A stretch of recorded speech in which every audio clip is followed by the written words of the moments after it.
Hello guys, for today's video, gagawa ko ng salad. So, alam nyo ba yung tawag dito sa dahon na ito? Kasi ang tawag sa amin, sa probinsya namin ay alusiman. So, ginagawa lang namin dito ay pinapakain lang namin sa baboy kasi hindi naman namin alam na pwede rin palang kainin ng tao.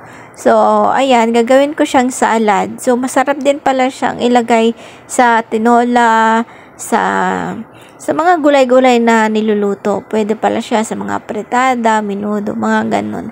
Ang lasa pala nito ay para lang siyang malunggay, talbos ng kamote, alugbati. Parang ganun lang yung lasa niya. And then, pagkatapos kong himayin, ay hinugasan ko na siya.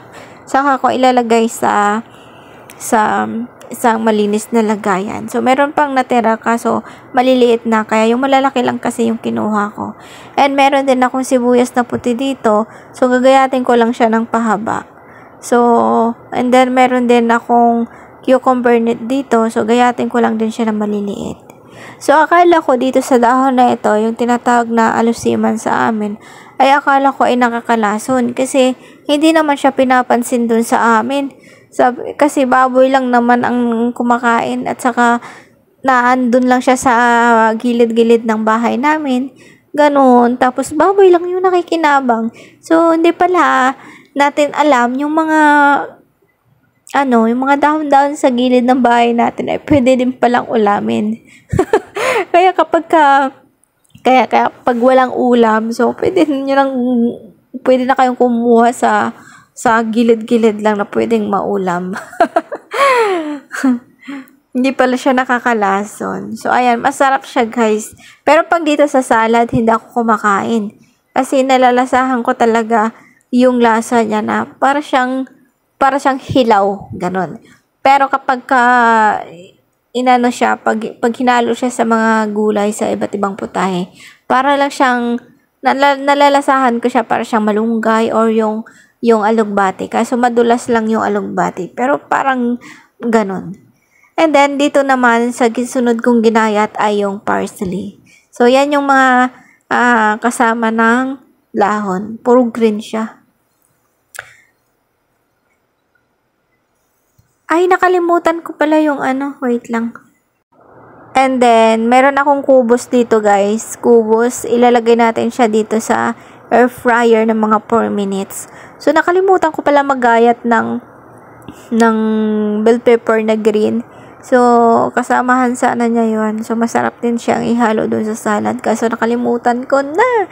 Ngayon ko lang naalala sa pag-voice record ko. So, gagawa na ako ng sauce dito. Meron akong half lemon dito. Tapos, olive oil. Tapos, sumac. Yung sumac na tinatawag. So, imimix ko lang silang tatlo.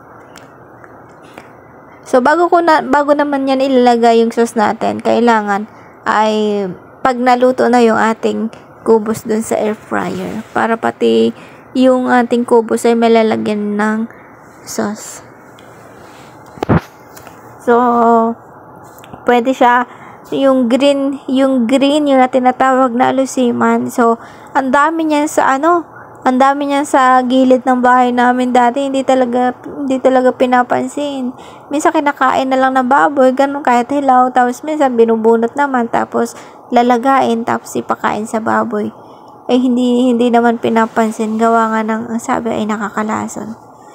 Yung ganun. Tapos dito sa sauce guys, pagkalagay natin ng sumac, haluin lang natin ng haluin dyan kasi nga, mayroon yung lemon at oil ay nagtatalo.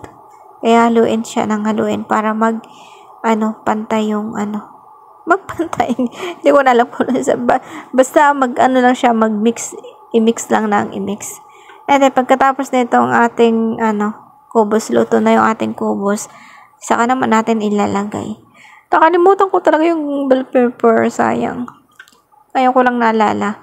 And then, saka naman natin ilalagay yung sauce. Then, i-mix lang natin ng i-mix.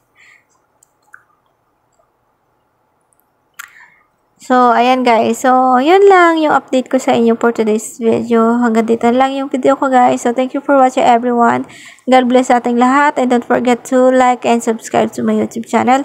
And click the notification bell para lagi kayo updated sa aking next video. So, bye guys. Thank you again and again.